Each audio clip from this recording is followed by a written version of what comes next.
Hare Krishna. Can you hear my voice? Am I audible?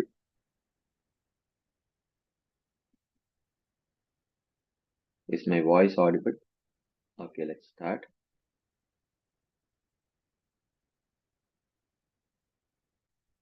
Namam Vishnupadaya Krishna Preshthaya Bhutale Srimate Bhakti Vedanta Swaminiti Namine Namaste Saraswati Deve Gauravani Pracharine Nirvishesha Shanyavadi Paschatya Deshatarine Jai Shri Krishna Chaitanya Prabhu Nityananda Shri Advaita Gadadhar Shivasadi Gaura Bhakta Vrinda Hare Krishna Hare Krishna Krishna Krishna Hare Hare Hare Rama Hare Rama Rama Rama Hare Hare Hare Krishna. So thank you all very much for joining today's session. We have been discussing from the 10th chapter of Srimad Bhagavad Gita.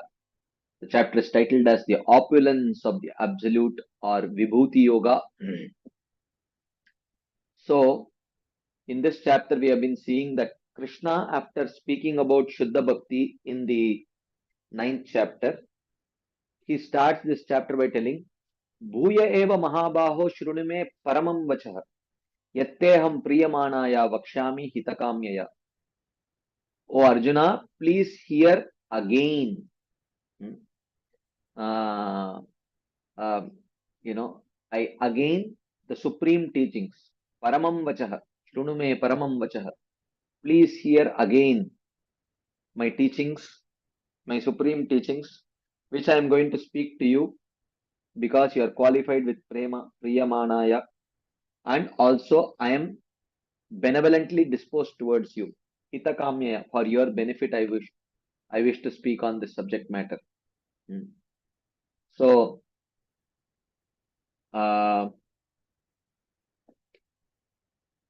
anyways, he says then that Name vidus suragana prabhavamna maharshayah aham adir hi devanam maharshinam cha sarvashah. So he talks about his, the unknowability of Krishna. How with material qualifications one cannot understand Krishna. Krishna says, Name vidus suragana prabhavam. My birth cannot be understood. The extraordinary nature of my birth. Prabhavam means Prakrishta Rupena Bhavam. Very special birth. So, as Krishna says in the 4th chapter, Ajopisan Abhyayatma Bhutanam Ishwaropisan Prakritim Swam Adhishtaya Sambhavami Atma Mayaya. So, that is a special nature of Krishna's birth. And that is Name Vidu Suragana Prabhavamna Maharshaya. Neither the Devatas nor the great rishis know about my extraordinary birth. Why? Aham Adir hi Devanam Maharshinam cha Sarvashah. Because I am the source of the Devatas and I am the source of the rishis.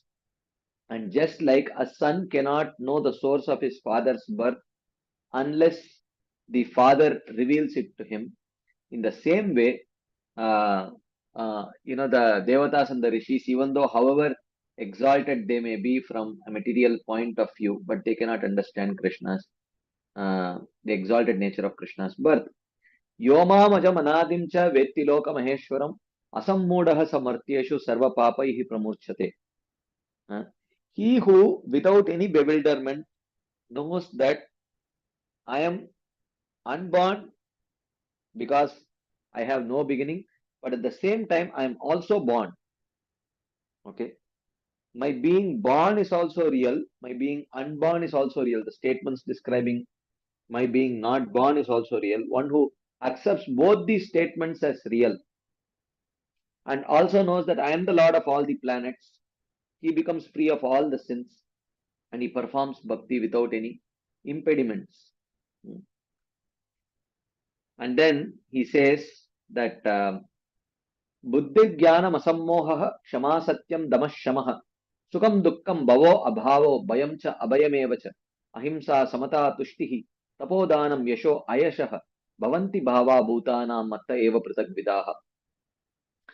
All the ingredients that can help one attain material knowledge, like intelligence, knowledge, freedom from illusion, tolerance, truthfulness, sense control, mind control, all these are very important to assimilate material knowledge. But Krishna says, Bhutanam Pratak Vida Bhava, all these various states of the living entities, Mattayeva Bhavanti, they all appear from me only. Uh, so, which means because intelligence and other elements are generated from uh, a material Sattva Guna, which eventually emanates from Krishna's Maya Shakti only. Therefore, through them, one cannot understand Krishna. That's the point. Which means only by mercy one can understand Krishna. Nayamatma pravachanena labhyo namedaya na bahuna shrutena. Yamaivaisha vrunute tena labhyas tasyesha atma vivrunute tanum swam. Then he says, Maharshayas saptapurve chatvaro manavastata madbhava manasadat jata yesham loka ima prajaha. So he says that the Sapta Rishis, the four Kumaras, the 14 Manus, all those are my Manasa Putras, and because they come from me, they also cannot understand me. Okay. So, of course, they come from Brahmaji, and Brahmaji being a Gunavatara of the Supreme Lord, it is not inappropriate for Krishna to tell that they are my Manasa Putras like that, even though they are Manasa Putras of Brahma. Etam vibhutim yogam cha mamayo vetti tatvatah. Saha avikalpena yogena yujyate na atra samshayah. One who understands the subject matter of my material vibhutis, which I will be describing in this chapter, and one who understands about the nature of bhakti, which I have already described in the previous chapter and I am going to describe further in this chapter. One who understands both these things. Etam vibhutim yogam cha. Mamayo vetti tattvataha. Who knows this in truth. Saha, that person, avikalpena yogena yujyate na atra samshayah. He engages in unflinching bhakti with knowledge about me. Of this, there is no doubt. So then he says that talking about his vibhuti or power, he first talks about his vibhutis in in a very condensed form. So vibhuti is described in the first Chatushloki, and yogam or bhakti yoga is described in the second Chatushloki, and the benefit of that practice of bhakti yoga is described in third and fourth Chatushlokis. So what is the vibhuti or power of Krishna? He says that aham sarvasya prabhavah mattas sarvam pravartate iti matva bhajante mam buddha bhava samanvitaha. So he says aham sarvasya prabhavah. I am the source of everything. Mattah sarvam pravartate. Okay. Due to me as the Paramatma, everything operates. Iti matva buddhaha. The intelligent person who knows about this, understands this, bhava samanvitaha mam bhajante. He worships me with love. So he worships me with love. That's what he says. So then he says, what is that bhava samanvita bhajan? What is that bhava samanvita bhajan? He says, Machchitta madgata prana bodhayanta parasparam katayantascha mam nityam tushyanti cha ramanti cha. What is that bhava samanvita bhajan? Or that is anyabhilashita shunyam jnana karma dhyanavritam anukulyena krishna anushilanam bhaktiruttama. Machchitta. Machchitta means his mind is completely absorbed in Krishna, which means he considers Krishna as his goal, because nothing can attract the mind of a person as much as the goal of his life. So Machchitta means he considers Krishna as the goal of his life. This means Anya Vilashita Shunyam. There is no other Abhilasha. Because if there was any other Abhilasha, that would also consume his mind. But because here Krishna says Machchitta, his mind is completely fixed on me. It means Anyabhilashita Shunyam. Madgata Prana. Madgata Prana means he is completely, just like the body is completely dependent on the prana. Huh? For this person, I am the prana. Huh? I am the prana. Means they are dependent only on me for attaining the goal. Huh? Which means they are only on the process of bhakti, Shuddha bhakti, and not dependent on karma, jnana, yoga, etc. So, madgata prana means jnana karmadi anavritam. Machchitta madgata prana means anyabhilashita shunyam jnana karmadi anavritam. Bodhayanta parasparam katayantascha. They mutually hear about me and they sing about me. Shravanam kirtanam. This is what? This is Anushilanam. Hmm? This is Shilanam. Activities for cultivating. Mam. Mam refers to Krishna. Nityam refers to Anu. Hmm? Katayantascha mam nityam means Krishnanushilanam. Tushyanti cha ramanti cha, and they take great pleasure and satisfaction in doing this, which means they have a very favorable attitude. Anukulyena. So therefore, basically this verse defines what is Bhava Samanvita Bhajan. Bhava Samanvita Bhajan means Anyabhilashita Shunyam Jnana Karma Dhyanavritam Anukulyena Krishnanushilanam Bhaktiruttama. That is what is described here as Machchitta Madgata Prana Bodhayanta Parasparam Katayantascha Mam Nityam Tushyanti Cha Ramanti Cha. Let us do a small exercise. Okay. Please, I will ask you some question. Go to the chat box and type the answer. Okay. Now I want you to map, this verse Machchitta Madgata Prana with Anya Bilashita Shunyam verse. Okay. Now I will tell the Bhagavad Gita, parts of the Bhagavad Gita verse.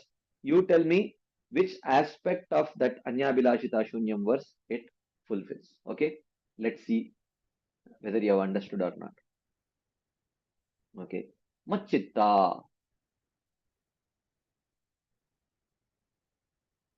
Machchitta. Anyabhilashita Shunyam. Very good. Madgata Prana.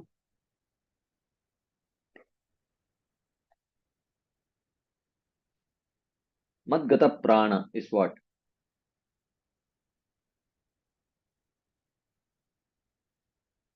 Jnana Karmadi Anavritam. Very good.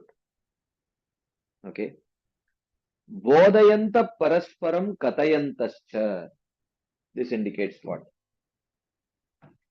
Bodhayanta Parasparam Katayantascha. What is this?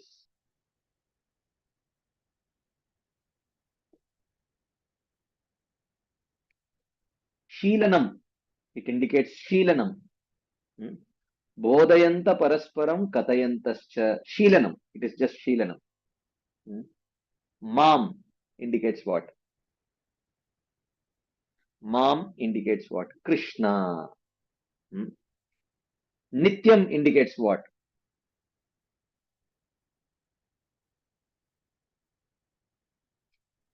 Very good. Anu, continuous. Tushyanti cha ramanti cha indicates what?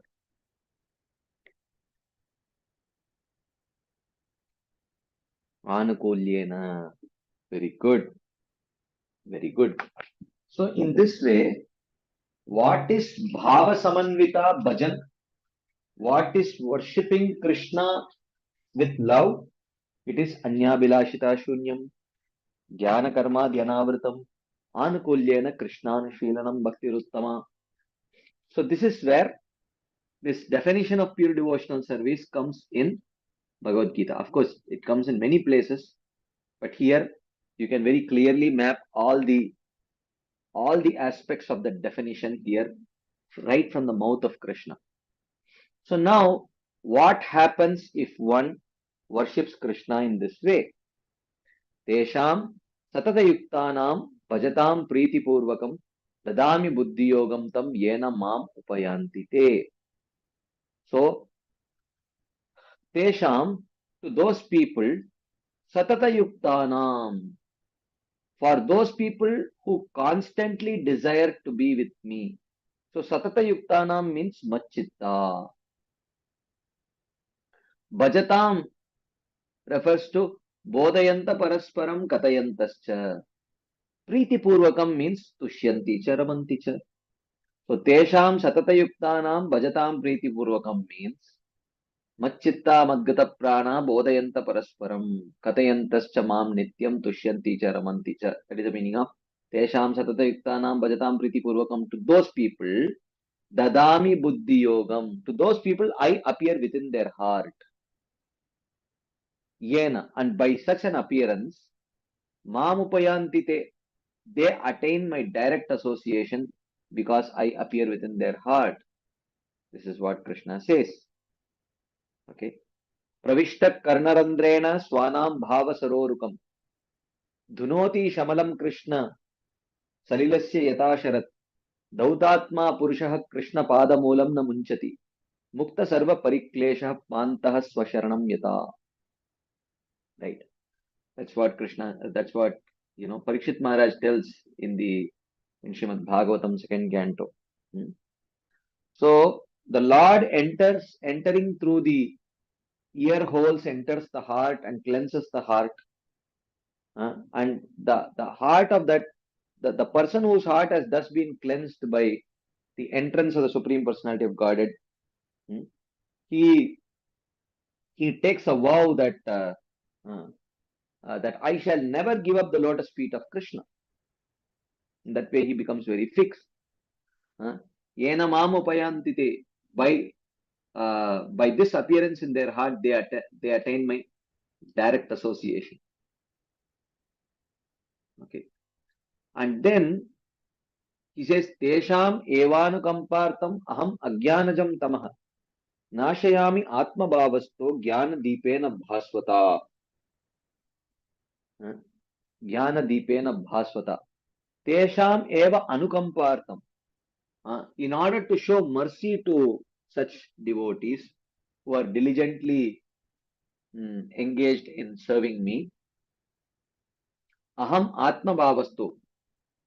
I situated in their mental functions, nashayami, I extinguish agyanajam tamaha, the darkness born out of ignorance, bhasvata jnana by the shining lamplight of knowledge, I destroy the darkness born of ignorance within their heart. Okay. So, someone may say that,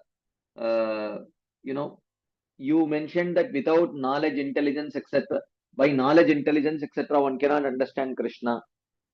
Krishna told, but without functioning of knowledge and everything, how will one understand Krishna? How will one strive for the goal? Krishna says, all that is not necessary. Okay. Having the intention of giving them mercy by all means, even without them having to worry about attaining my mercy, since I make the endeavor to give them mercy. Tesham eva anukampartam. I desire, whether they desire to get mercy or not, I have a strong desire to give them mercy. So, so therefore, I situated within the functioning of their intellects by the lamplight of knowledge. Which knowledge? Knowledge which arises out of practice of bhakti. Vasudeve Bhagavati Bhakti Yoga Prayojitah Janayatyashu Vairagyam Jnanam cha yada haitukam. By the knowledge that is born out of bhakti, so I remove the ignorance which is there within that heart, because I have taken responsibility of it. I said yoga kshemam vahamyaham. I will provide what they lack and I will protect what they have. That was my promise. So I accept responsibility to supply all their material and spiritual requirements. It is my responsibility. like that Krishna says. So this is where we ended our discussion last Friday. So before we start today's discussion, if there are any quick discussion points, comments, questions based on whatever we discussed last week or whatever we have summarized today, we can take. You can either type your questions in the chat box or you can raise your hands, whatever you feel comfortable. Yes, Mohit Prabhu. Hare Krishna, Prabhuji, Dandavat Pranam. Dandavat. Can you hear me, Prabhuji? Can you speak close to the mic? Can you hear me, Prabhuji? Am I audible? You are audible, but you have to come closer to the mic and speak. Hare Krishna, Prabhuji. Yes, you can speak. Yes, Prabhuji, it looks like that in the Chatushloki Bhagavad Gita, Krishna is talking about Bhava Bhakti, like Priti Purvakam, Nityam, Sattam, and ये Matgat Prana, that we dependent on food and my devotee dependent on me. Sometimes as a sadhaka we are dependent on Krishna completely, but sometimes we deviate from our goal. So how this Matgat Prana and Priti Purvakam apply to the sadhana bhakti, the devotees who is on anarth nivriti, means how anya this as a sadhaka, how this shlok मतलब apply on sadhakas like us who are on anarth nivritti stage. We still have our goal is still Krishna only. Yes, Prabhuji. Machitta. Yes. Madgata Prana, we are not dependent on Karma Jnana Yoga. We are dependent only on Bhakti to attain our goal. Yes, but sometime there is Priti Purvakam and sometime it is not Priti Purvakam. Like Priti Purvakam and like Parasparam, they continuously hear and Shravanam and Kirtanam about me. Let But us take one aspect at a time. okay, So Prabhuji. let us consider one aspect. Machitta means Krishna is our goal. Even when we may slip and engage in some sense gratification, still Krishna only is our goal. Na? The sense gratification is that our goal. Yes, yes, Prabhuji. Krishna is our goal. Hmm. Madgata Prana means to achieve that goal. Are we dependent on Karma Jnana Yoga or are we dependent on Bhakti? Bhakti, Prabhuji, Bhakti only. Na? Bhakti. That is what is Yes, Madgata Prana. Bodhayanta Parasparam Katayantaha. Are we engaged in Shravanam Kirtanam or not? yes, Prabhuji, but not continuously. No, no. Sometime, I have not come to that point yet. okay, yes, I Prabhuji, have just Bodhayanta Parasparam Katayantaha. Chanting, hearing. yes, Prabhuji, So yes, now Nityam Tushyanti cha Ramanti cha means that engagement at sadhana bhakti is not continuous in terms of action, but there is continuity in terms of faith. So that yes, is what is the meaning of continuity. So okay, continuous engagement does not mean every moment. It means on a regular basis. That's what it means. okay, Because if it is every moment, then it is not possible for sadhakas. yes, Prabhuji, So, yes, so the word okay, nityam refers to nityam is continuous for bhava bhaktas, but nityam means where the faith is continuous. That is the meaning for sadhakas. So even when we are engaged in unfavorable activities, we know that it is unfavorable for Krishna consciousness and there is a regret. So that regret indicates that continuity. So Therefore, Nityam Tushyanti cha Ramanti cha. He is constantly satisfied and happy engaging in that. That means uh, it is not out of any kind of force or anything. Out of his own, uh, uh, you know, free will, he is engaging in those activities. So that indicates the word Anukulyena. So, Bhajatam Priti Purvakam. Priti Purvakam can mean Bhava for the Siddhas. Priti Purvakam means Anukulyena, with a favorable attitude for sadhakas. Okay, okay, Prabhuji. And another question is that Prabhuji, in 10.11, Krishna says, Anukampa, Anukampa, I can go, it looks like Krishna is emotional here and he can go to any extent to favor to his devotee that he come to me. Anukampa. So, but Prabhuji, one question is in mind that how Krishna is he's doing his favor to devotees who is unqualified, like some devotees. One week before, I was doing book distribution and I give book to Bhagavad Gita to one devotee he who cannot speak, but he want to study the Bhagavad Gita and he was very emotional. So my question is how much Krishna can go to favor to that devotee and anukampa to the unqualified devotee. So how much extent he can go that What do you mean devotee by can unqualified devotee? unqualified devotees means Prabhuji uh, who who like who don't chant 16 rounds or who is matlab still did not who don't come in touch with the guru or who has some physical disease who is unqualified but they Physical want to disease is not a disqualification for practicing bhakti. okay so The like I qualification for practicing bhakti is faith.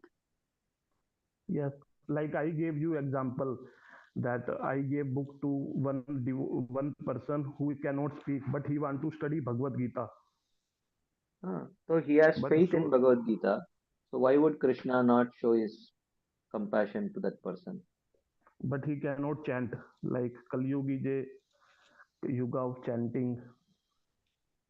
It is not about chanting. Because he cannot speak, he cannot chant like that. Yes, yes, Prabhuji, yes. Yeah, but he can mentally chant. Okay, okay. So yes, it means that Krishna can go any extent to favor his devotees and help him to come to him. Yes. Okay, thank you, Prabhuji. Thank you, Hare Krishna. Correct. Anything else anyone would like to share as add before we move forward?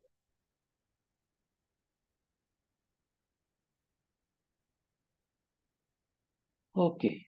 If there is none, let's continue our discussion. So, here after speaking on this Chatushloki Bhagavad Gita, Krishna continues. So, he says, sorry, Arjuna speaks here at this point of time. Okay. So, Arjuna says that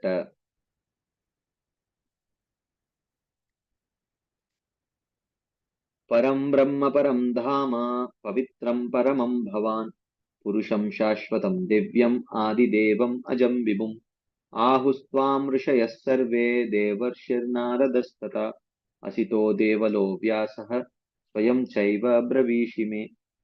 So he says, Bhavan, Arjuna says, Bhavan Param Brahma. O Krishna, you are the Supreme Brahman. Param Dhama, the Supreme Body. So Dhama means abode. Dhama means effulgence. Dhama also means body. So it means all three. So Param Brahma, Param Dhama, um, then Pavitram Paramam, you are the most purifying.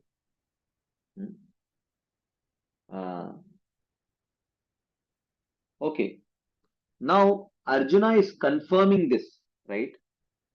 So now I am asking you, where does Krishna say before that he is Param Brahma? Where does he say that he is Param Dhama? And where does he say that he is Pavitram Paramam? Why is Arjuna acknowledging this? Can someone share your thoughts? Huh? Try to recollect where all till now we are in the 10th chapter.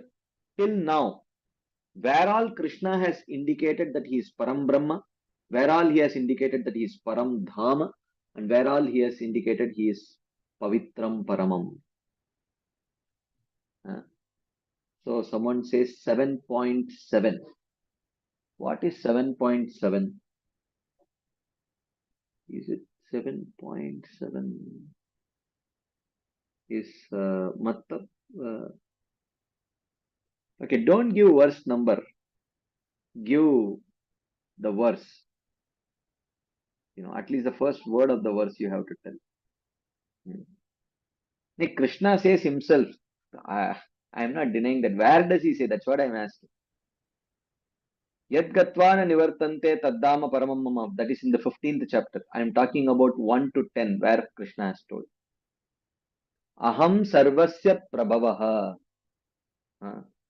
That does not directly mean that does not directly say that he is Param Brahma or Param Dhama or Pavitram Paramam. Aham sarvasya prabhavaha mattah sarvam pravartate. Aham sarvasya prabhavaha. No, not there. Where else? Param Brahma. Where does he say? Okay, Aham sarvasya prabhava. You can say yes. That indicates he is Param Brahma. Where does he say that he is Param Dhama? He is the supreme body. Where does he say that?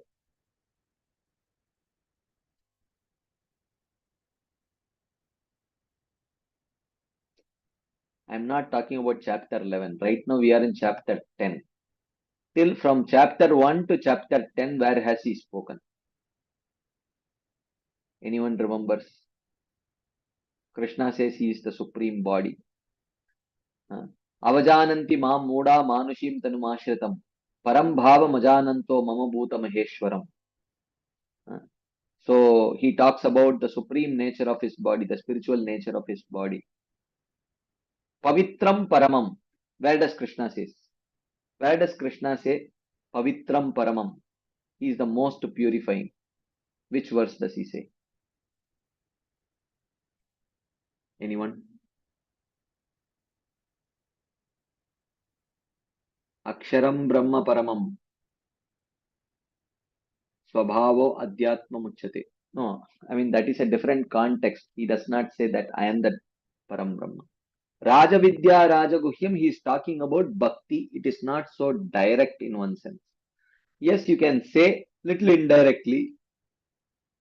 Pavitram Idam Uttamam, he does say that, but it is little indirect. Directly, where does he say?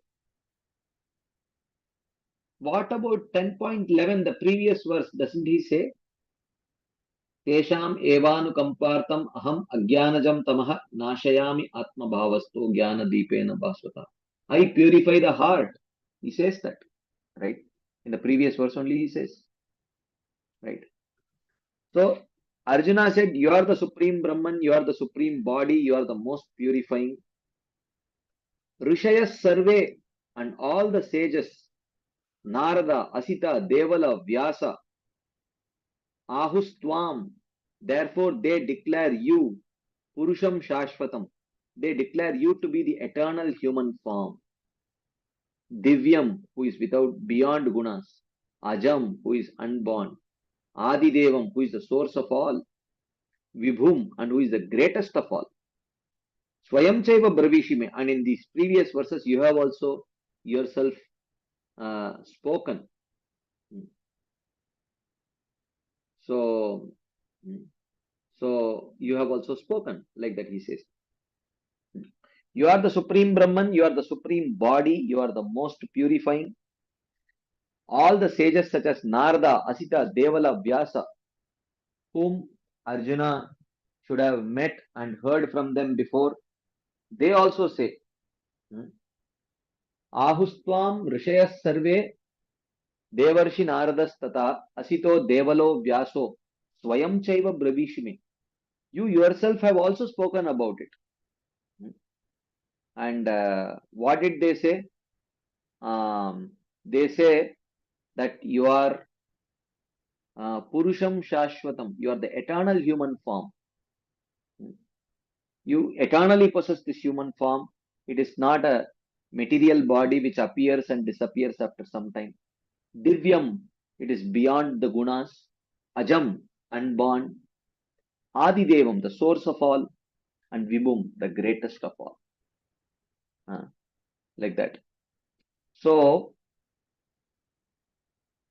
he says, desiring to hear in detail what was just spoken briefly by the Lord, Arjuna speaks by first praising the Lord.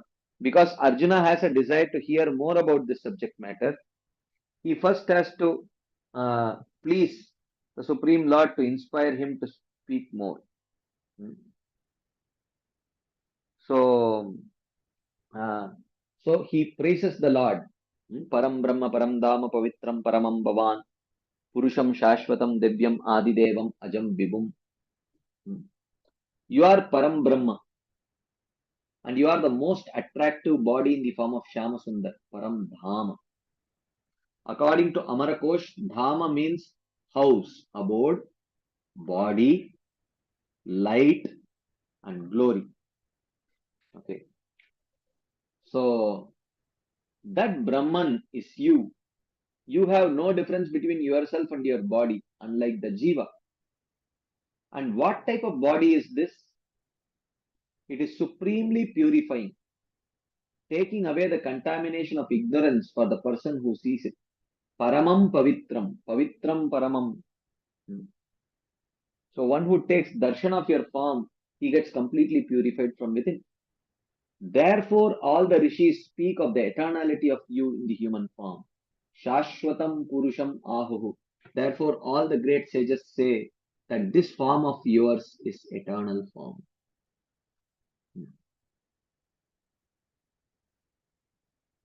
Like that.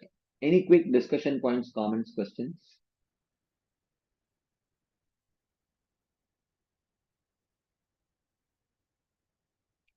Okay. So Arjuna continues.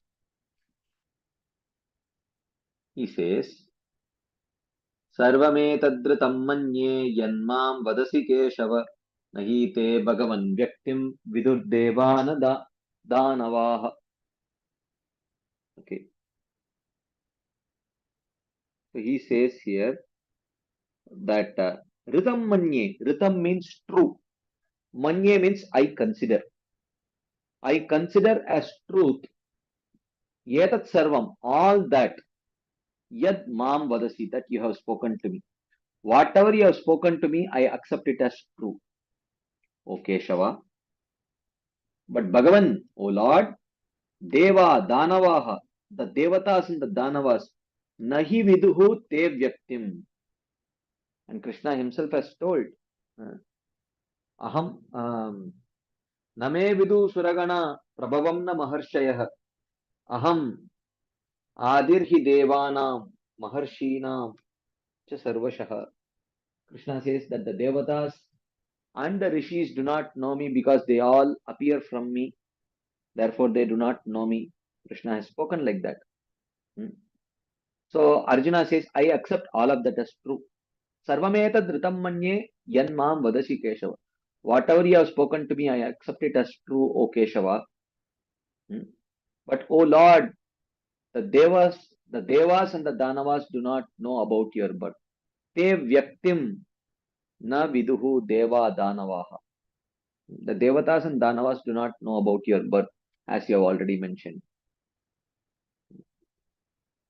So he says, I do not doubt all what you say to me. But these rishis say that your supreme body is without birth. They do not know about your birth.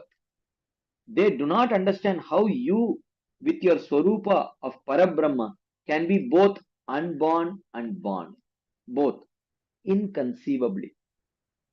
Inconceivably. Okay. How is Krishna both unborn and born? He is unborn because he is not born with a material body. He is not born due to karma.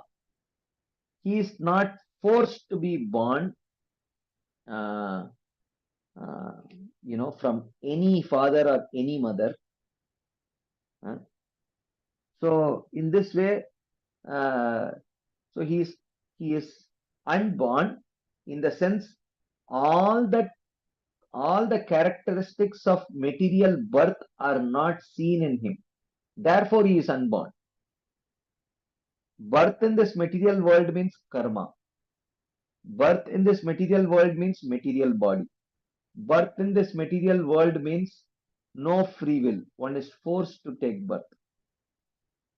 None of these characteristics are there in Krishna. So therefore, Krishna is called as unborn. Why he is born? Because actually he appears in the womb of his mother. He has a body. He looks like a child and everything. So that is also true. This is also true. Now my question is, if as devotees we accept both as true, right? Where is the inconceivability here? That is my question to you. Where is the inconceivability here?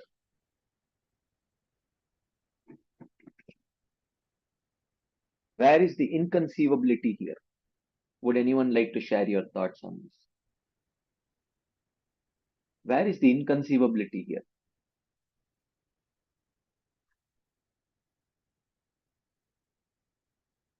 I think end of the week everyone is very tired. Last day of the week. You all must have worked very hard. The week is getting over. And it's the evening of the last day of the week. I am sure everyone is in a very relaxing mood. What do you think? Where is the inconceivability here? So the Shastras say that Krishna is both born and unborn. How is he born? Because he is actually seen to be taking birth from a mother. And he appears in the form of a child. All of that is there.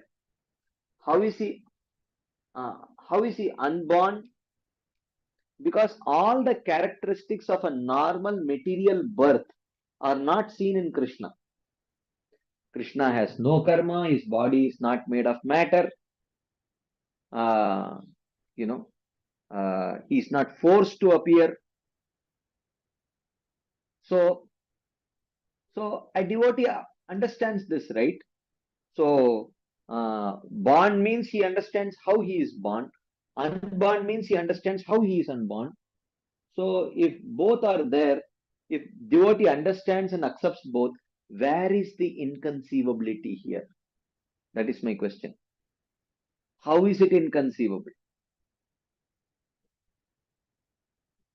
Achintya Beda Bed, we say, right? Bheda, Abheda. Krishna also takes birth, that is Abheda. But he does not take birth, that is Bheda. So we, as devotees, we understand not only do we accept Bheda and Abheda both to be true, but we also seem to understand, right? This is the explanation that is given, and we do understand. Where is the inconceivability here? That is my question. Yes, acceptance is based only on faith. Because in the material world, we have not seen anyone who is born with a spiritual body. In the material world, we have not seen anyone. We have not seen anyone who can appear out of his own choice. In the material world, we have not seen anyone who can choose one's father and mother. In the material world, we have not seen anyone who immediately starts speaking as soon as taking birth. So even though Krishna takes birth in a very unusual way, even though he takes birth, but the unusual way in which he takes birth is not seen. We accept, as Mataji says, we accept it only based on faith. Otherwise, we don't have any pratyaksha praman to explain it actually. So therefore, even though as devotees we accept Krishna's birth and no birth as both real, but still this is inconceivable even to devotees. That is the point. So I do not doubt at all what you say to me. But these rishis say that your supreme body is without birth. They do not know about your birth. They do not understand how you with your Swarupa of Parabrahma can be both unborn and born simultaneously. So, and Krishna says, Swam Prakritim Adhishtaya Sambhavami. While all the living entities, when they take birth, they take shelter of Krishna's Bahiranga Shakti. But when Krishna appears, he comes being facilitated by his Swarupa Shakti. Okay. So these are differences. Okay. Because of which the Shastras say he is unborn. Why? Because you should not think he is born like an ordinary human being. Okay. So but the inconceivability is that we do not have any observation of such a birth in this material world. So conceivability comes only if there is any prior observation. If there is a precedence, if we have seen it before, then we can believe it. If we have never seen it before, then it's very hard to believe. Right? So therefore it is inconceivable. Okay. So what you have said in this verse, in verse 10.2, that neither the Devatas nor the Rishis know about your birth, I accept as completely true. Sarvameta Dhritam Manye. O Keshava, you bind up even Brahma and Shiva with ignorance of your true nature. Ka means Brahma, Isha means Shiva, Va means to bind. Vayase, Va means to bind. So Keshava means one who binds even Brahma and Lord Shiva with ignorance of your true nature. Even they cannot understand completely the Supreme Lord. Then therefore he is addressed here as Keshava. Then certainly it must be said that the Devatas and the Danavas also do not know you. If even Brahma and Shiva cannot know you, where is the question of the Devatas and the Danavas who are much more inferior to Brahma and Shiva? How can they know you? That's what he says here. So this is what Arjuna is speaking here in this verse. Any quick discussion points, comments, questions, anything anyone would like to share as add? Yes, Mohit Prabhu. Hare Krishna Prabhuji. How Krishna bind Brahma and Shiva with ignorance of their true nature? Can you explain little bit, Prabhuji? Even they do not know the complete nature of Krishna. Okay. Shiva also don't know the true nature. He is called Param Vaishnava Shambhu, matlab biggest Vaishnav Shivji ji. But still he does not know completely. Okay. And Prabhuji, can you tell what is the difference between Brahma and Para Brahma? It depends on the context of usage of those verses, of those words. Many times Brahma refers to Parabrahma only. So, Okay. but if there is a differentiation made, then the Bhagavan form of the Lord is called as Parabrahman, whereas his Brahman feature is called as Brahman. So sometimes if there is a specific differentiation made, then this is the way in which it is understood. But many times they are used in the scriptures. Generally, the word Brahman can also refer to Krishna. So sometimes only the word Parabrahman can specifically refer to Krishna. It depends on the context of the usage of those words. Okay, thank you, Prabhuji. Thank you. Right. Okay, next question. If there are two things in which only one can be true, both cannot be true at the same time in material experience. In this question of taking birth and not taking birth, both are true at the same time. Yeah. So, true. But okay, this is one way of inconceivable. This is very obvious. Okay, this is very obvious. Huh? So, in the material world, but that is not the way in which it is inconceivable. In the material world, either someone can take birth or not take birth. Both cannot be true. Okay, so which means you accept either he has taken birth or you accept that he has not taken birth. Okay, which means you believe one thing and disbelieve another thing. But Vaishnavas accept both because they understand in what sense the Shastras say that he has not taken birth and in what sense the Shastras say that he takes birth. He has not taken birth means there are no symptoms or the common symptoms of material birth are not there. The common symptoms of material birth are not there. Like say for example, like labor pain, a material body is not there. Karma is not there. Helplessness is not there. The child immediately after taking birth does not talk. So all these common symptoms of material birth are not there. So therefore, the Shastras say he does not take birth. But at the same time, he comes out of the womb of mother Devaki. He looks like a child. And the Shastras do call him as Devaki Nandana, Devaki Tanaya, Vasudeva as the son of Devaki, as the son of Vasudev. The Shastras do say, and the devotees accept that also as true. Who is the father of Krishna? Vasudev or Nanda Maharaj. The Vaishnavas accept that also.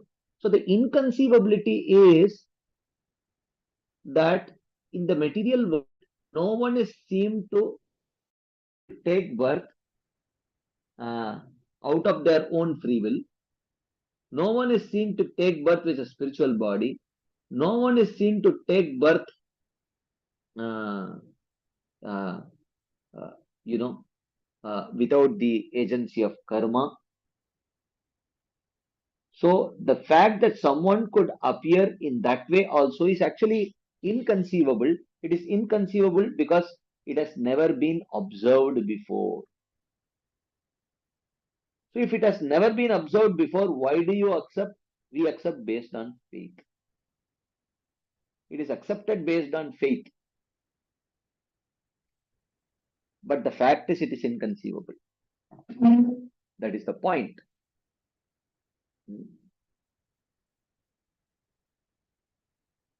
So, okay.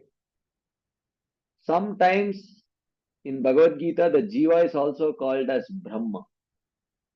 In what sense? Because he is also spiritual in nature, in that sense.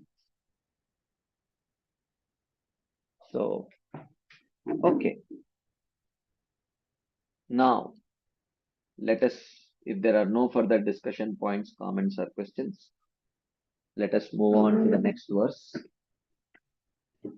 Arjuna continues. Swayam evatmanatmanam vettattvam purushottam bhuta bhavana bhutesha deva deva jagatpate. O Purushottama, O supreme amongst the creators. So Purusha means the Purusha avatars in this context. Uttama means the supreme amongst the Purushavasaras who are creators. Right? Oh Purushottama, Bhuta Bhavana Bhutesha, the Lord of the creators of all creators. The Lord of the creators of all creators, O Deva Deva, O performers of all pastimes, and Jagatpate, O master of all in this universe. Swayam eva atmana atmanam vetta. You alone know yourself by yourself. So this is what Arjuna is concluding here. So, O supreme amongst all the creators, O the Lord of the creator of the creators. So the creators are Prajapatis. The creator of the creators is Brahmaji. The Lord of the creator of the creators is the Lord of Brahmaji, which is Krishna. Okay. So he is the Lord of all the Purushavataras, Purushottama. He is the Lord of all the Gunavataras also. Bhuta Bhavana Bhutesha. Deva Deva, and he is the performer of all kinds of pastimes. Jagatpati, the master of all the universe. Swayam eva atmana atmanam veta. In fact, none of these people can understand you. Only you can understand yourself by yourself. That's what he says here. So what does this mean? Therefore, you alone know about yourself. Your devotee knows that actually you do not have birth and are also without birth. That you do have birth and at the same time you are also without birth. Though such a condition is difficult to exist. But he also does not know by which method it can happen. How can you be simultaneously with birth and without birth? But of course he knows. Huh? But how you do it? How do you appear with a spiritual body when everyone else is appearing with a material body? How do you appear out of your own choice when everyone else is appearing helplessly? How do you choose your own parents when everyone else helplessly, uh, they appear to some parents? They can't even choose their species, but you choose. How how do you manifest due to your spiritual energy when everyone else is manifesting due to your material energy? So the devotee accepts, even though he knows that you do have birth and at the same time you are without birth, but he does not know how you do it. You alone know that. That's what he says. You know through yourself alone, not through any other means. Okay. So, Swayam eva atmana atmanam vetta. You know it through yourself, which means your knowledge is not dependent on any other external agency. Okay. If the jiva wants to know something, he is dependent on material intelligence. He is dependent on the super soul. Matta smritir jnanam apohanam cha. So the jiva is dependent. But in terms of Krishna, Swayam eva atmana atmanam vetta.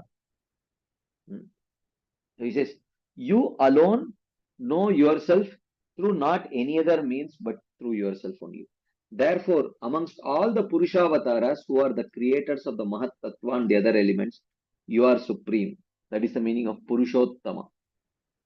Not only are you supreme amongst them, you are the Lord of the Lords up to Brahma, who have become the creators of all the material bodies.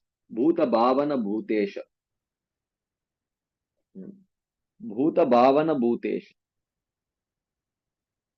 And not only are you the Lord of all of them, you are also the performer of pastimes. Deva. taking the devas as instruments in your pastimes. Deva Deva.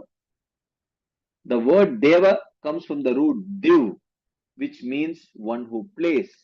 So Deva means one who plays, means one who performs pastimes. Moreover, out of your infinite mercy, you are the master of those like me, just a dasa dwelling within the universe. Jagatpate. Deva Deva Jagatpate. All four of these terms, starting with Purushottama and ending with Jagatpate, are in vocative case. Sambodhan. He is addressing Krishna who is right there in front of him. So, uh, uh, where does he say? Swayam evatmanatmanam vetatvam Purushottama. He Purushottama. O Bhuta Bhavana. He Bhutesha. He Devadeva. He Jagatpate. Everything is in Sambodhan. Vocative. Right? He is addressing him. Like for example, Radha. The vocative form of Radha is He Radhe.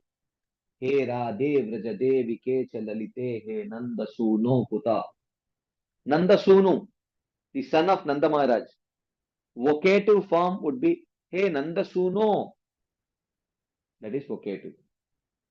Bhagavan. Huh? And what is the vocative form of Bhagavan? He Bhagavan. Bhagavan. That is vocative. Sambodhan.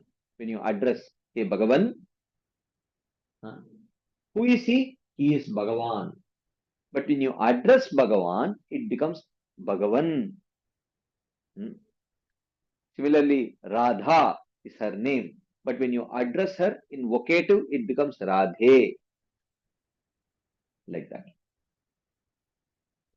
So Jagatpati is Jagatpati. But when you address him as Hey Jagatpate. That is Sambodhan, vocative. And Purushottama means Purushottamaha. He is Purushottamaha. But when you address him in Sambodhan, it becomes Hey Purushottama. Like that. Like that. So another meaning is as follows. These words may be taken as terms describing the nature of being the Supreme Person. Purushottama. What is the nature of the Purushottama?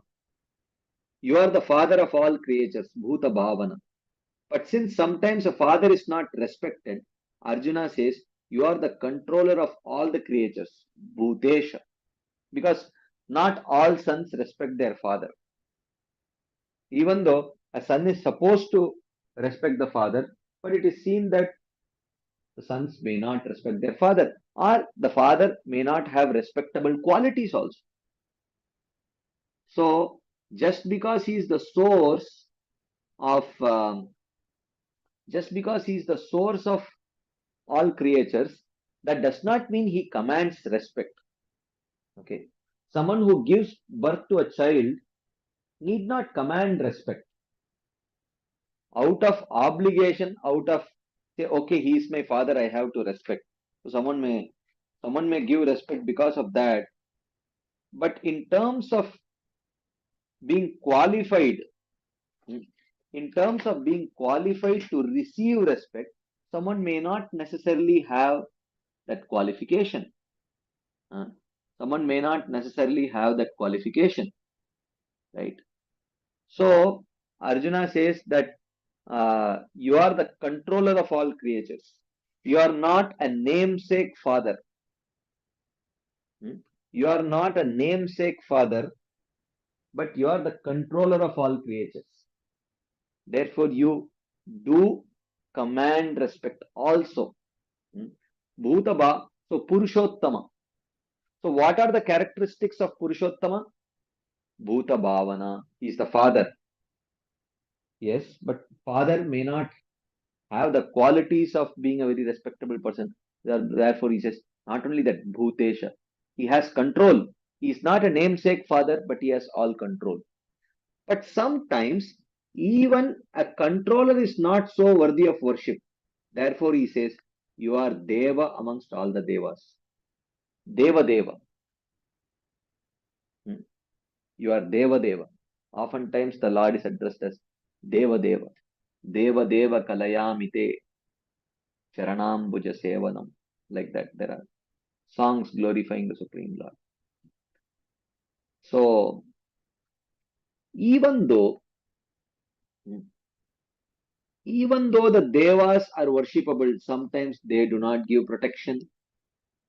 Devatas are worshipable, but sometimes they do not give protection. Therefore, he says, Jagatpate, you are the protector of the universe. Pati means one who gives protection. Jagatpate, like that. So, in this way, he addresses here. Swayam eva atmana atmanam vetta tvam purushottama bhuta bhavana bhutesha deva deva jagatpate. So you are the supreme amongst all the creators. You are the greatest of all the Purushavataras. You are the Lord of the creator of all creators. You are the Lord of Brahmaji. You are the performer of pastimes and you are the master of all in this universe. And in fact, only you can know yourself through yourself, by yourself. You know, you can know.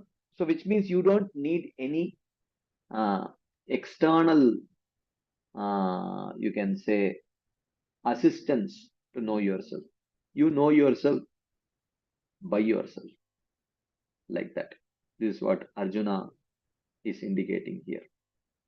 Any quick discussion points, comments, questions, anything anyone would like to share, ask, and there is a question in the chat box. At any point, even the pure devotees cannot understand the inconceivable potency of the Lord. Is this the right understanding? Yes, there are certain aspects. So inconceivability is of many types. Certain things are inconceivable to all jivatmas, irrespective of um, whether they are conditioned souls or perfected souls or even nitya siddhas. Okay, so some aspects are inconceivable to all jivatmas; they are conceivable only to Krishna. Certain other aspects are inconceivable to non-devotees but conceivable to devotees. Like that, also certain things are there. And certain things are inconceivable at for sadhakas but conceivable for siddhas. For the perfected devotees, it is conceivable. So there are different aspects or different types of inconceivability and different levels of inconceivability. Okay, but certain things, yes, certain things are inconceivable to all the jivatmas, including the perfected jivatmas. It is conceivable only to Krishna, like that. Okay, there is a question here. Is Lord Shiva a Nitya Siddha? Yes. Actually, Lord Shiva, in one sense, he is a different tattva only. He is actually neither Vishnu tattva nor Jiva tattva. So he is Shambhu tattva. He is almost like Vishnu tattva. So can he be called a Nitya Siddha in the strictest sense of that term? Probably not. Yeah, he is Shambhu tattva. So he cannot be, I don't know if he can exactly be called as Nitya Siddha, but actually his form is eternally perfect form.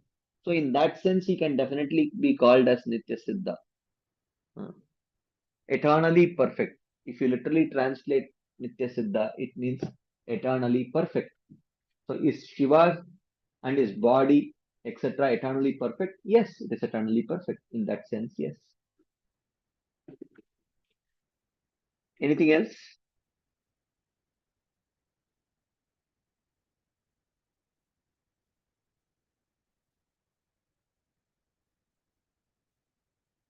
Why Lord Shiva is a separate tattva? I don't know why, but he is a separate tattva. But why means that I do not know. There must be some reason which Krishna knows. But why he should be a separate tattva, I do not know.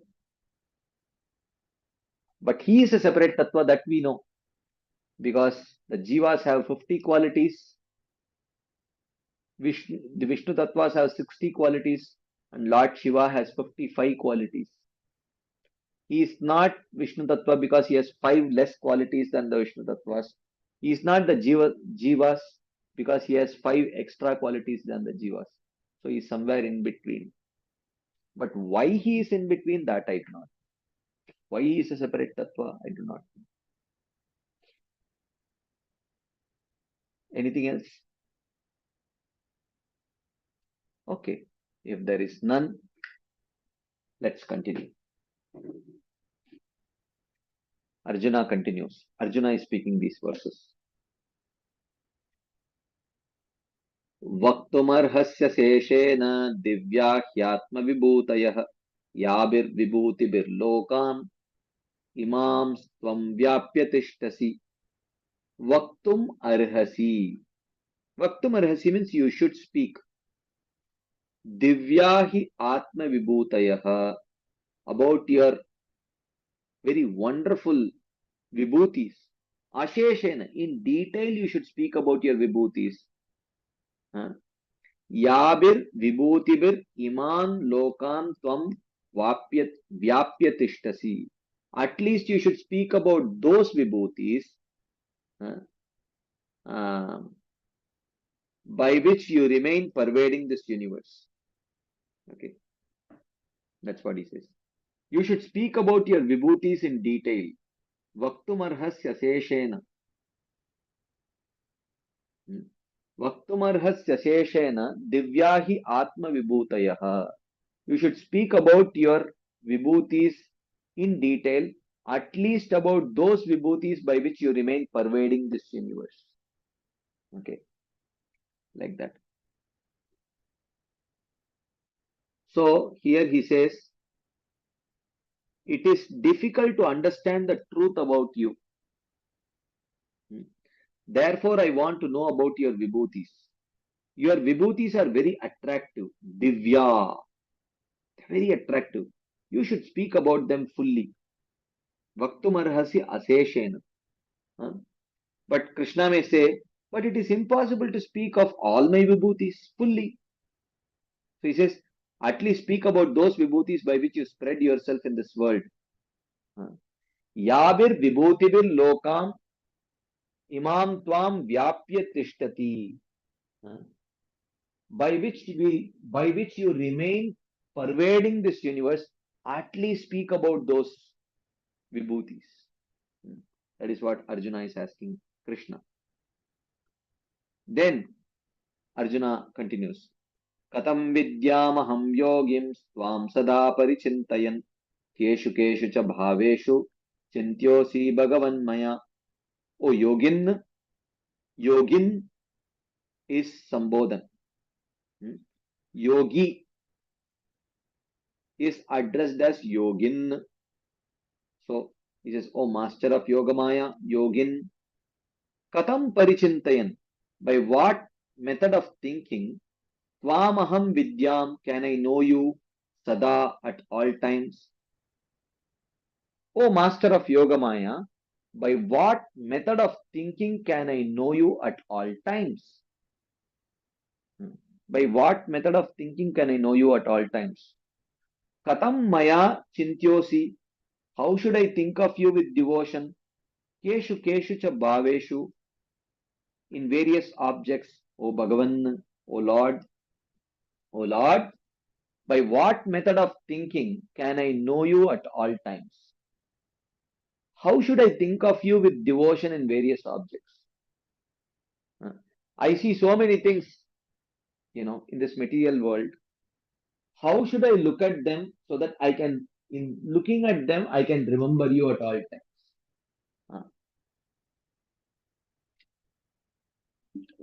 What is the method of thinking by which I can know you at all times? And how should I think of you with devotion in various objects? This is what Arjuna is asking Krishna. So he's addressing Krishna as Yogin. O Lord, one who possesses the Yogamaya Shakti.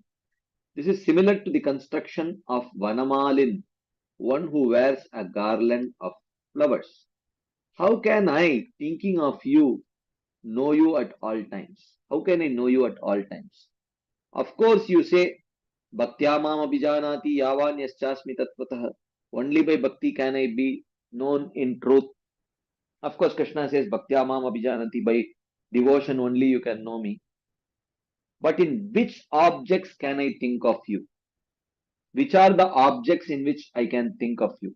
This means, how can I perform bhakti by thinking of you in various objects?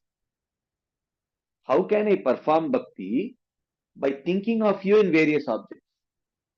Okay, this is what Arjuna is asking Krishna.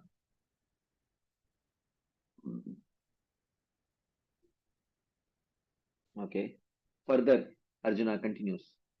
Vistarenatmano yogam vibhutim cha janardana bhuyah kataya triptirhi shrinvato nasti me mritam.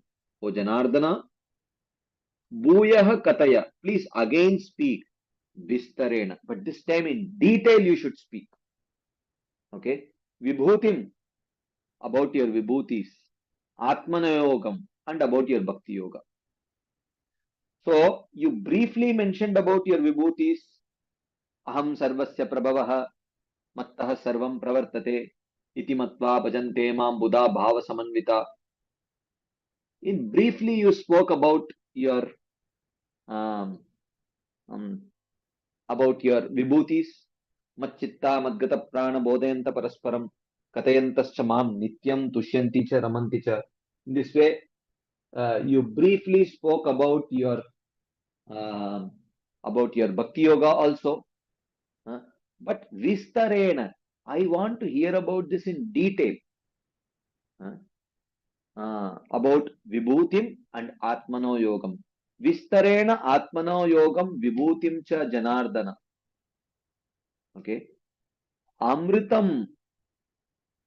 Amritam shrinvato. Hearing this nectar. Triptir me nasti. I have no satiation hearing this nectar. I can hear it as long as you can speak. It is so nectarian that I don't feel satiated hearing this. So please speak. So Krishna may say, I have already said that I am the source of everything and everything moves because of me. Aham sarvasya prabhavaha. Therefore, you should understand that everything is my vibhuti. And by saying, knowing this, they worship me. Iti matva bhajante mam. I have indicated bhakti yoga. So what else do you want to know? Arjuna says, yes, yes, I understand. But speak in detail about your vibhutis and about bhakti. This is natural, right? This is natural. Where there is love, you want to know the details. Okay. So now someone may say, mother wants to know. Mother calls the son and says, oh, did you eat? Son says, yes, I ate. Then mother asks, what did you eat? Now, what is the mother going to do by knowing this? What is the mother going to do by knowing this? But she will ask, what did you eat? What did you eat in the morning? What did you eat in the afternoon? What did you eat at night? What is she going to do? She's not going to do anything. But it is natural. Where there is love, all these seemingly insignificant details become very significant. Because it is in relationship with your object of love. Everything related to one's object of love becomes very significant. So similarly, So therefore one wants to know the details. Okay. So when my sister calls, you know, either when my sister calls me or my mother calls the sister, if they have to tell about something, you know, okay, I went to temple. He says, no, no, no, no, no, not like that. Huh? When did you start? Then what did you do? How did you reach the temple? Huh? What did you do during your travel to the temple? After you reach the temple, whom all you met? Huh? And then what all did you do? All those details. Why? Huh? Because anything connected to the object of love, those details become very significant. Because Arjuna has love for Krishna, Arjuna is not satisfied in the in what Krishna has summarized about his vibhutis and about his bhakti yoga in the verse Aham Sarvasya Prabhavaha Mattas Sarvam Pravartate Iti Matva Bhajante Mam Buddha Bhava Samanvita. Arjuna is not satisfied. Uh, May Triptir me nasti. I am not satiated by hearing about these details. O Janardana, in people such as me, by the sweetness of your beneficial instructions, you are creating longing. Ardana. Ardana means agitation, longing, agitation due to longing. Jana means people, people like me. Janardana means one who creates agitation due to longing. Uh, by the sweetness of your beneficial instructions. You have given beneficial instructions to me, and by those beneficial instructions, you are creating a longing. You are creating an agitation in me due to longing. You make us agitated and you make us beg. What can we do? For me, hearing nectar in the form of your instructions, relishing through a tongue in the form of my ear, there is no satiation. I am not satisfied. My ears have become my tongue, huh? Relishing the nectar of your instructions. But it is not satisfied at all. So you should continue to speak more and more and more and more and more. Okay, that's what he is indicating here. Like that. This is the question. Please speak more about your vibhutis and about your bhakti yoga in detail. Like that. Any quick discussion points, comments, questions, anything anyone would like to share, ask, add? Yes, Mohit Prabhu. Hare Krishna, Prabhuji.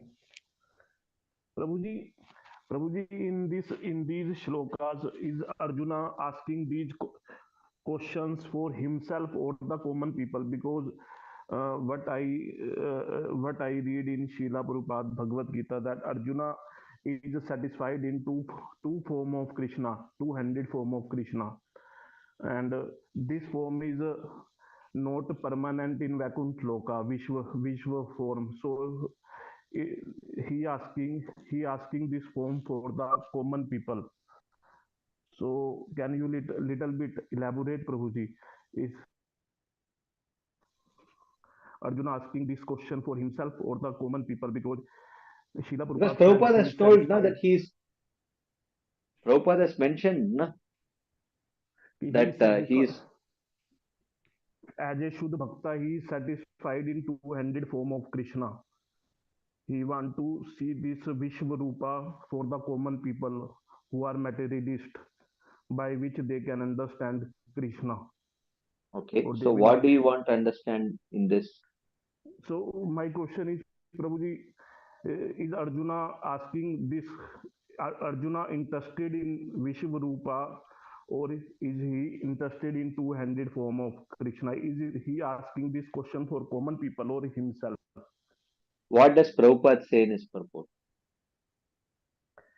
He said that Arjuna is interested only in two-handed form of Krishna. He is satisfied in two-handed form of Krishna because Shuddha Bhakti is satisfied in two-handed form.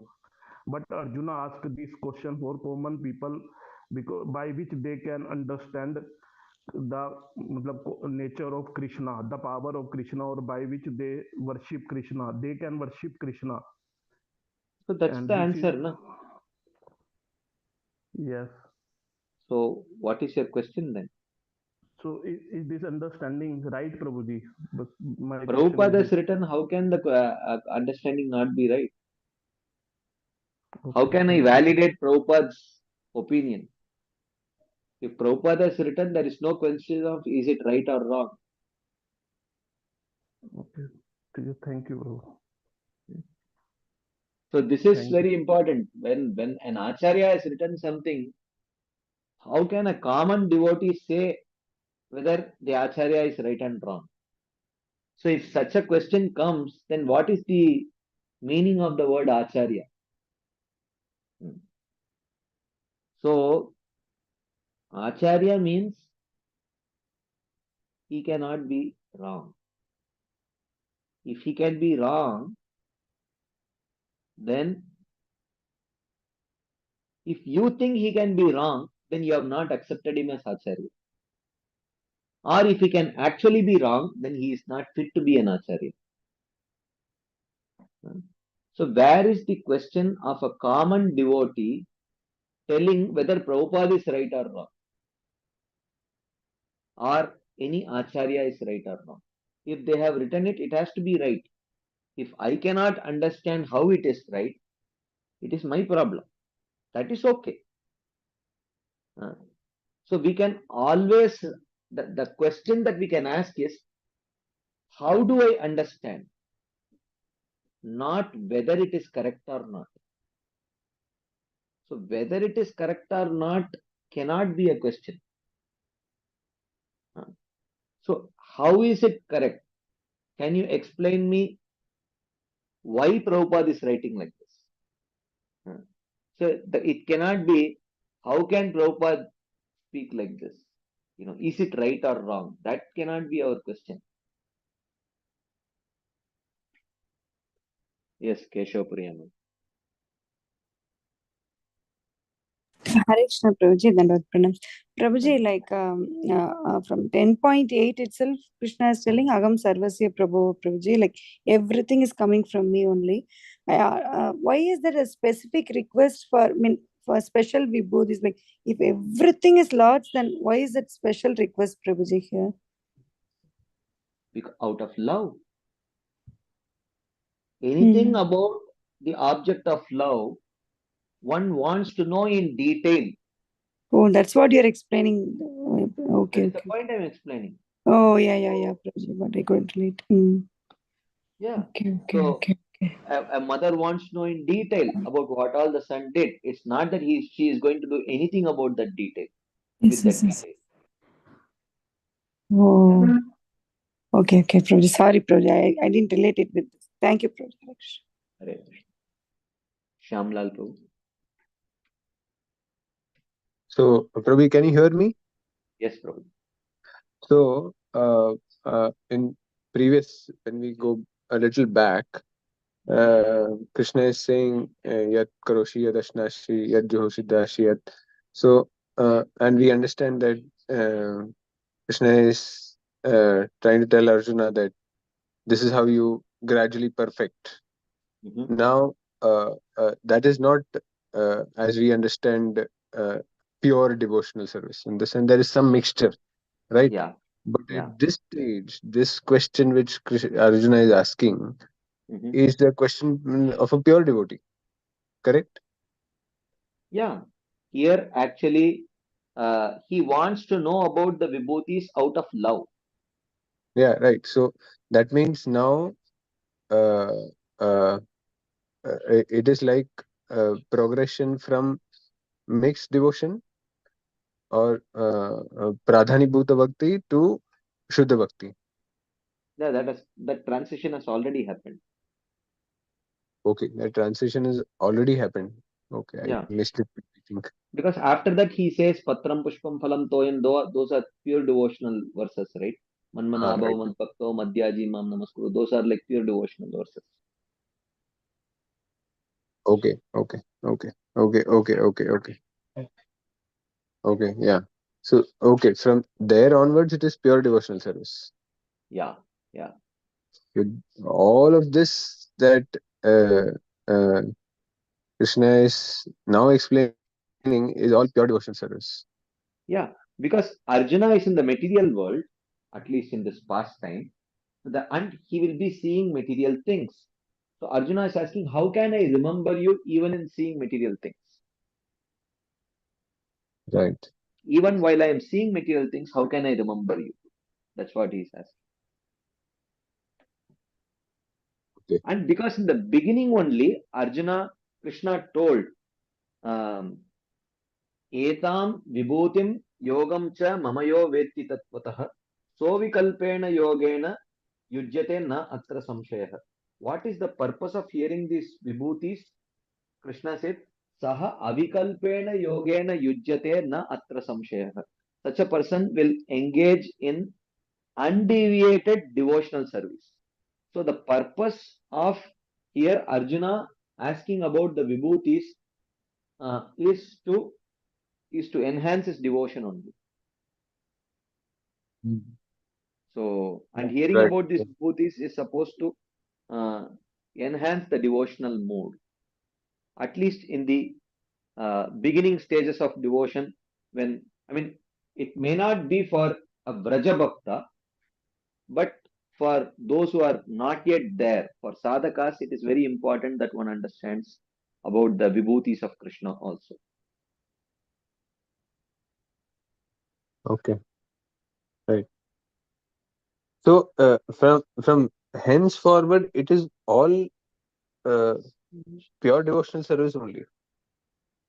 Till the end of 12th chapter, he will speak about devotional service and certain other questions that he may ask for some particular purposes, which will be revealed as and when we reach there. Like when Arjuna will later ask, can you show that form through which you pervade this whole universe? That universal form. That's a specific reason why he asked that question. Why Yogamaya impels him to ask in that particular way. So those things will be revealed as and when we reach that portion. Yeah. Okay. Okay. Thank you, Prabhu. Thank you. Viva. Champaklata Mataji. Hare Krishna Prabhuji, Dandavat Pranams. But generally speaking, Prabhuji, when we talk about the greatness of anybody, it invokes a feeling of awe and reverence. While when we talk about the sweetness, it invokes a kind of, love and a kind of emotion or a sentiment of a bonding with that person. So basically, my question is again the same thing. For anybody who's a beginner, uh, for them, if they read these verses, it invokes only awe and reverence, no, Prabhuji?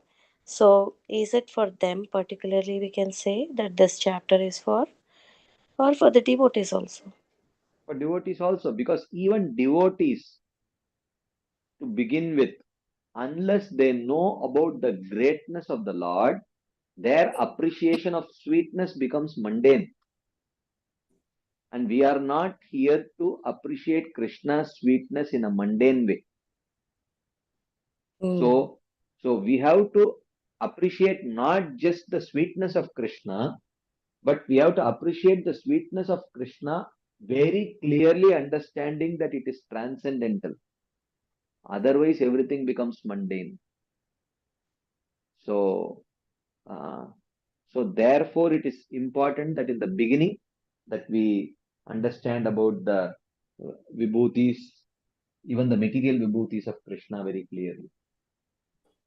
But Prabhuji, when we come to chapter number 11, Actually, when we hear about Lord Krishna's Vishwaroop, there actually it invokes a kind of fear more than anything, no? Because Yeah, maybe there is a specific purpose of description of that there, because Virat Rupa is also one of the forms which is meditated upon. How that is, that kind of a meditation is not favorable for bhakti, because when you describe anything, you should also describe what is favorable for it and what is unfavorable for it also. So that's why when he showed that form, Arjuna actually shows that fear and that Bibhatsa rasa, and says, no, I don't want to see this form. I want to see only the two-handed form.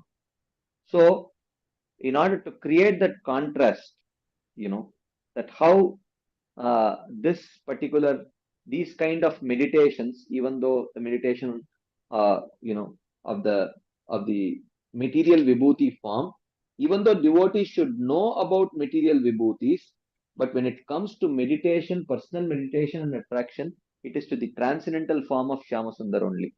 In order to establish that, that is one of the reasons why that Virat Rup description comes in the 11th canto, to show Arjuna's reaction to seeing that Virat Purusha, like that. okay. And please correct me if I'm wrong, Prabhuji. I also have a thought that as a beginner, even if somebody starts reading the Bhagavad Gita as a neophyte or a novice, I have a feeling that no matter who actually picks up, like Lord is trying to cater an understanding to all sorts of people, irrespective of what level of consciousness they are at. So even if somebody just opens chapter number 8 or 9, or maybe any chapter for that matter, uh, they get what they need at that point of time. At least for that purpose, maybe Lord actually tries to give different ways. Like I think in chapter 3 or somewhere he says, I am Lord Vishnu, something like that. I don't remember that shloka. Um, yeah, third chapter, somewhere it comes. He calls himself Lord Vishnu, no? So, like that, I think he doesn't reveal about himself too soon. Uh, and then he caters the understanding for everybody, I feel. Is that right, Prabhuji? Ultimately, Krishna's words can be understood only through the explanations of the Acharyas. So if any novice picks up just the Bhagavad Gita, will he understand? He may think he is understanding something, but whether that understanding will be right or not, we do not know. But if he picks up Bhagavad Gita as it is, or some such bona fide commentary of Bhagavad Gita, then through the words of the Acharyas, he may understand something. Even if he may not understand something, he may get purified by the touch of the Gita. But whether everyone who picks up the Bhagavad Gita randomly takes any chapter, will he understand something? He may think that he is understanding something, but whether that something is correct or not, we do not know.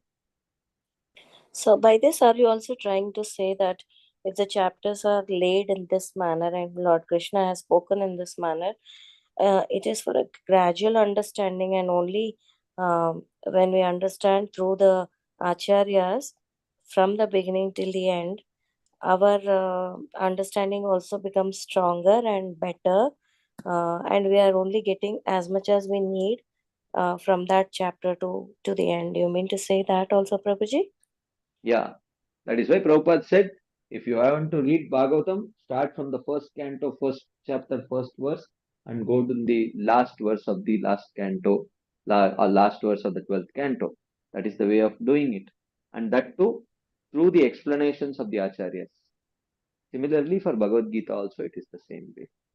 Okay. Yeah. Thank you, Prabhuji. Right. Okay. Let us continue then. So now, Arjuna has told Krishna, please tell me again in detail about your vibhutis and your bhakti yoga, because hearing your nectar I have no satiation. So Krishna starts speaking here. Shri Bhagavan Uvacha Hantate Katayishyami Divya Hyatma Vibhutayah Pradanyata Kursreshta Nastyanto Vistarasyami. Hantate Katayishyami. By my mercy, I will tell you Pradanyatah, only about the chief. Divyahi Atma Vibhutayah. Atma, my own Vibhutayah, the Vibhutis. Divya, excellent. But Pradanyatah. See, I cannot speak about practically everything is my Vibhuti. Everything in this world is my Vibhuti. But I will speak only about the chief amongst them.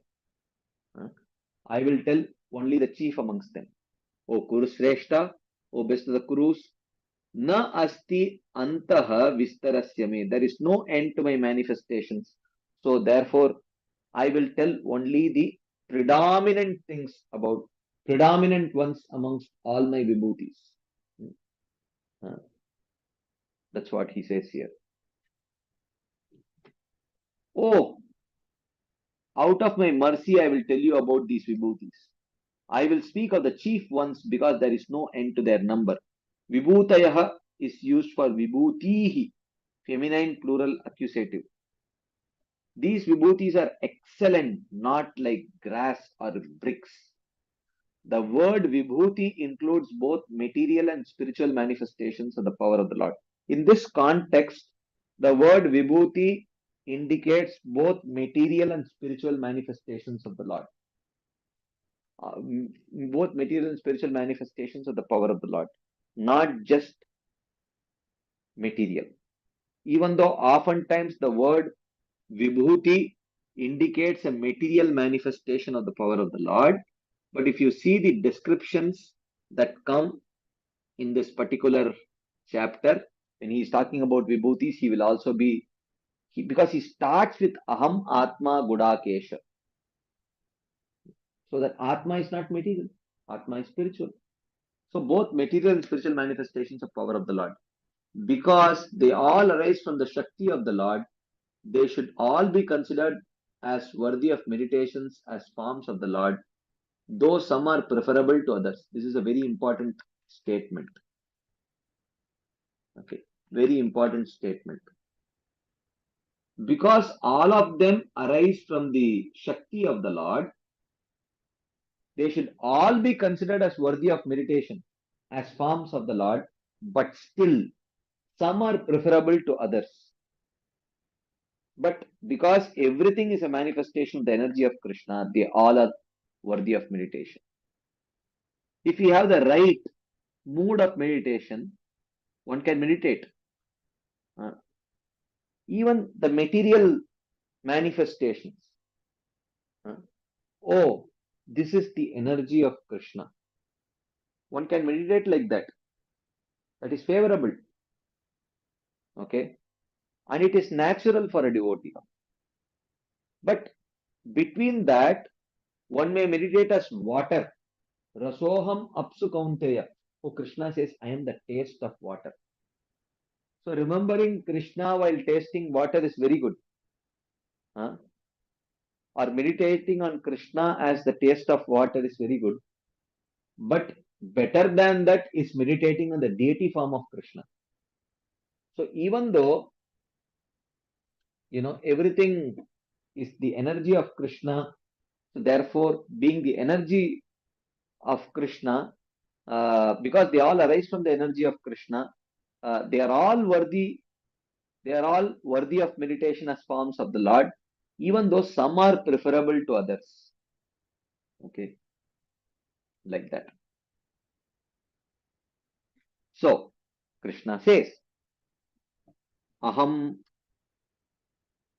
Atma Gudakesha Sarvabhutashayastitah Aham Adischa Madhyamcha Bhutanam Anta Evacha.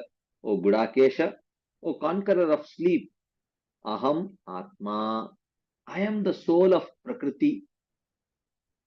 Sarva Bhuta Ashaya Stitaha, situated as the spirit within each universe and within each living entity. Okay, I am the soul of Prakriti. So here Atma refers to actually the super soul. I am the soul of Prakriti, situated as the spirit within each universe and within each living entity.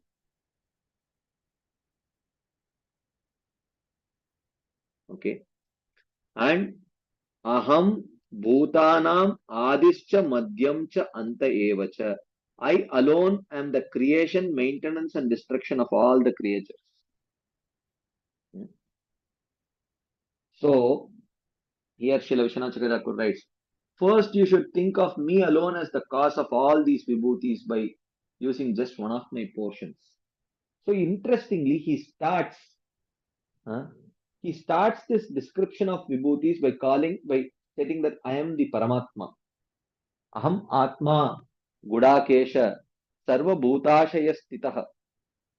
So he starts and he ends by by indicating that I am the Paramatma.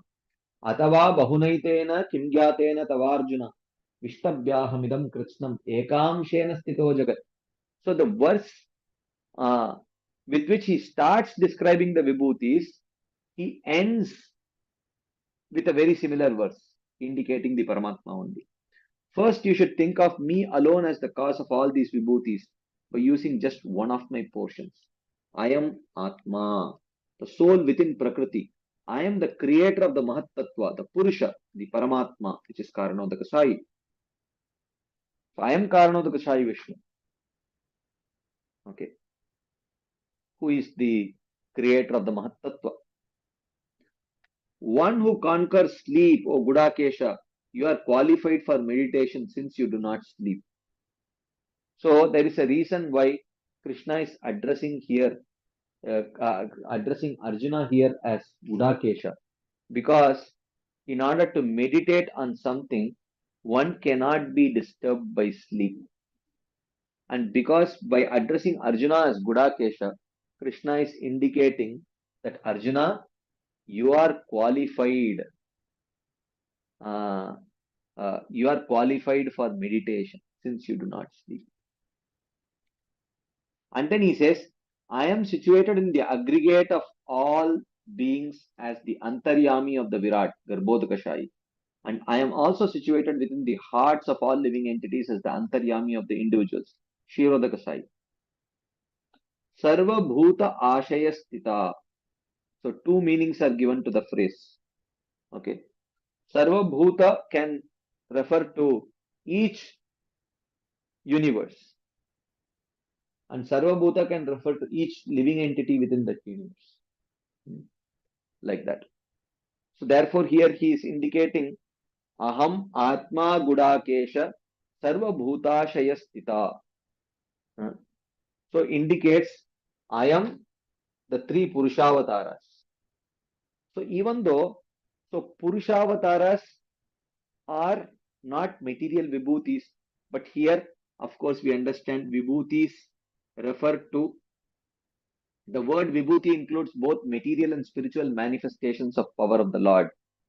The Purushavasaras are spiritual manifestations of the power of the Supreme Lord. So even that is vibhuti of the Lord. So understanding that the Purushavasaras are also a very exalted form of vibhuti of Krishna also is included in this vibhuti yoga.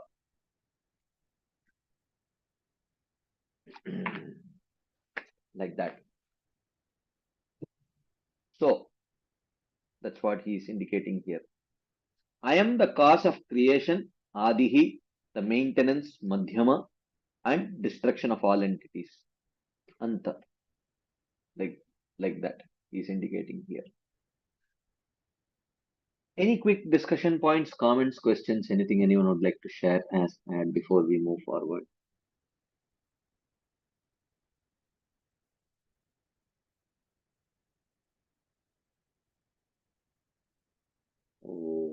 Okay, let's continue then.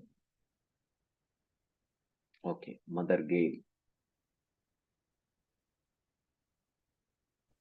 Hare Krishna Prabhu. Yeah, I'd just like to confirm that the reason why we say that some expansions of Krishna are, I don't know how should I put this, better to meditate on than others. Like, Mhm. you were saying, yes, the taste of water, that's good, but to meditate on his expansions, personal forms is better because the difference being, the emotions that they can invoke. Yes. Okay, Yeah. thanks. Yeah. Okay. And they are, the emotions that they can invoke and how completely they represent that personality. How Mhm. completely they represent your personality.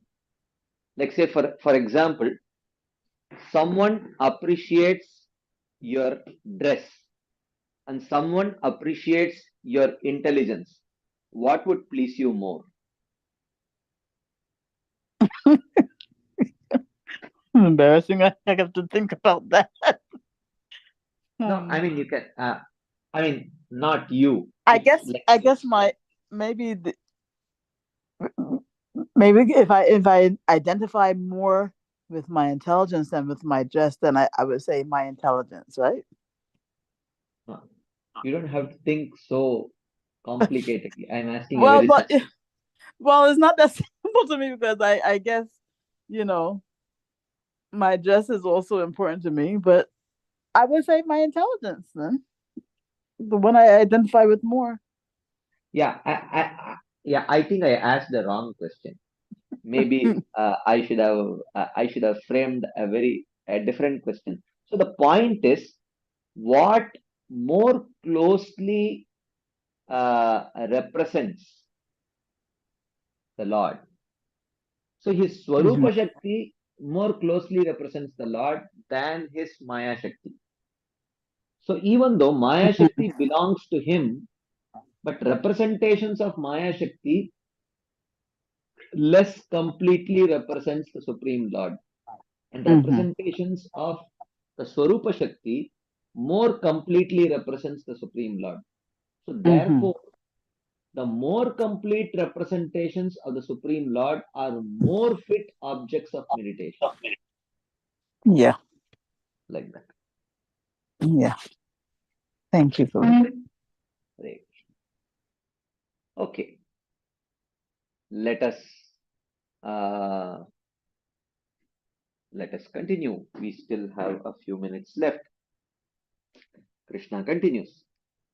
Adityanam aham Vishnur Jyotisham Raviramshuman Marichir Marutamasmi Nakshatranam aham Shashi. Adityanam aham Vishnuhu. Amongst the Adityas, I am Vishnu. So Vishnu here should refer to, I think, Vamana, right? Is that right? Oh, no. Okay. Anyways, Adityanam aham Vishnur, Jyotisham Ravir Amshuman, and amongst the lights I am the many-rayed sun. See, we should understand it is not that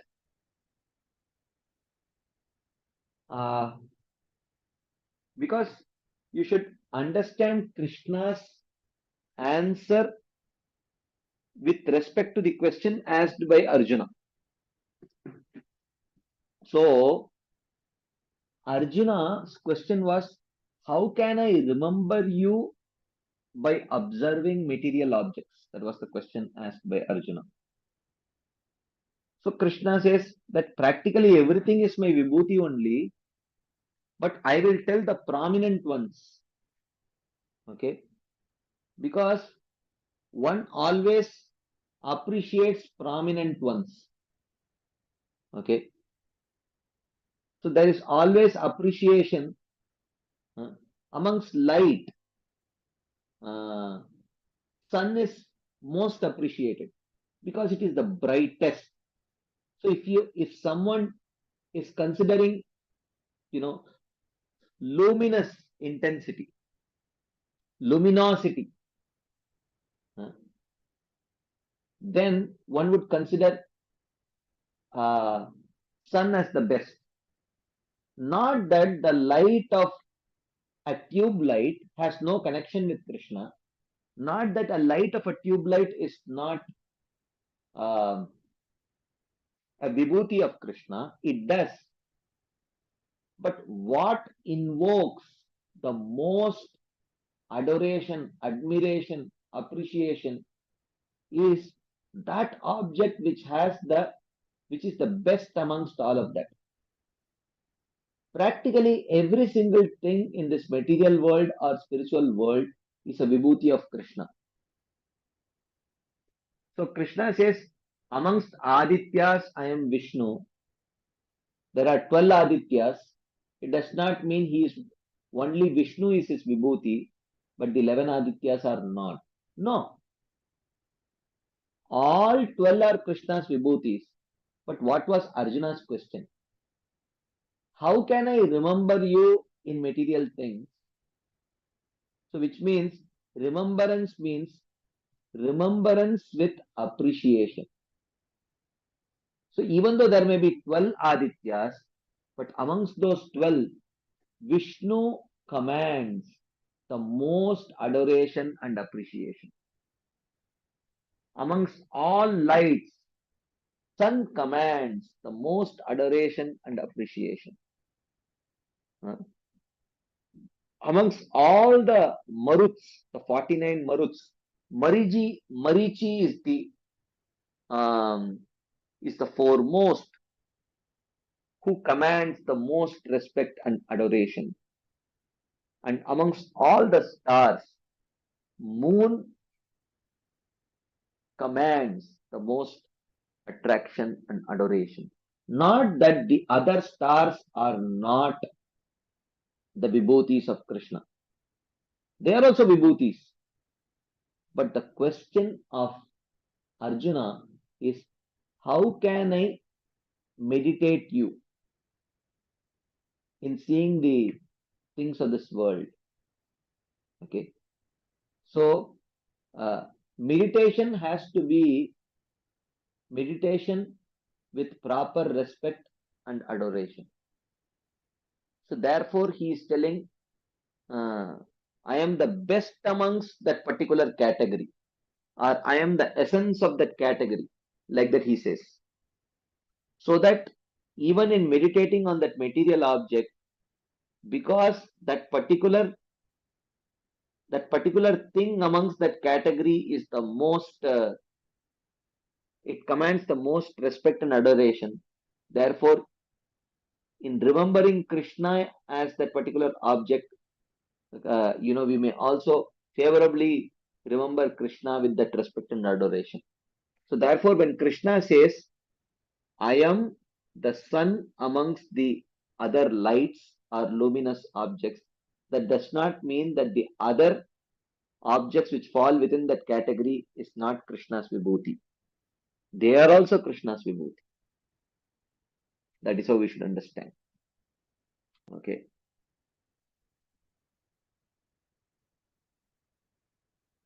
So, amongst Adityas, I am Vishnu, and amongst the lights, I am the many-rayed sun. Amongst the winds, actually Maruts, there are 49 Maruttas. I am Marichi, and I am the moon amongst the stars. The story is told in Srimad Bhagavatam 6:18. Indra entered Diti's womb and cut her son into 49 parts. In this way, the 49 kinds of air known as the Maruts appeared. So, here he says, the genitive case is used for the rest of the chapter to indicate a specific head of group of items and also to indicate a relation to a group. Amongst the 12 Adityas, I am Vishnu, which is one of the names of the sun. The sun is given 12 names according to its position in the 12 zodiac signs throughout the year. The names are Dhatru, Aryaman, Mitra, Varuna, Indra, Vivaswat, Pushan, Parjanya, Amsha, Bhaga, Tvashtru, and Vishnu. So when the sun comes to each one of those constellations, he is known by these various names. And amongst all of that, Vishnu is the supreme. This is my vibhuti. Amongst all lights, those things which reveal, I am the sun with a multitude of rays. Marichi is outstanding amongst the winds, amongst the maruts, like that. Yes, Mother Gail. Hare Krishna Prabhu. Yeah, so therefore, since everything is his vibhuti, you know, then that has to include even, I mean, I hesitate to say, but even, you know, very many disgusting things that we see in this world, but Yeah. we don't obviously we don't worship those things only because they don't remind us, let's say, of his glories, right? But it's not that they are any less his vibhutis. Yeah. They are also his vibhutis completely, but they less completely represent Krishna. Yeah. Yeah. Yeah. In that way. Yeah. Okay. Thank you. Great. Okay. So I think we should pause here. It's already past 9 o'clock. So thank you all very much for your patient listening and your enthusiastic participation. We will continue this discussion next Friday. Srila Prabhupada ki jai. Srila Vishwanath Chakravarti Thakur Pad ki jai.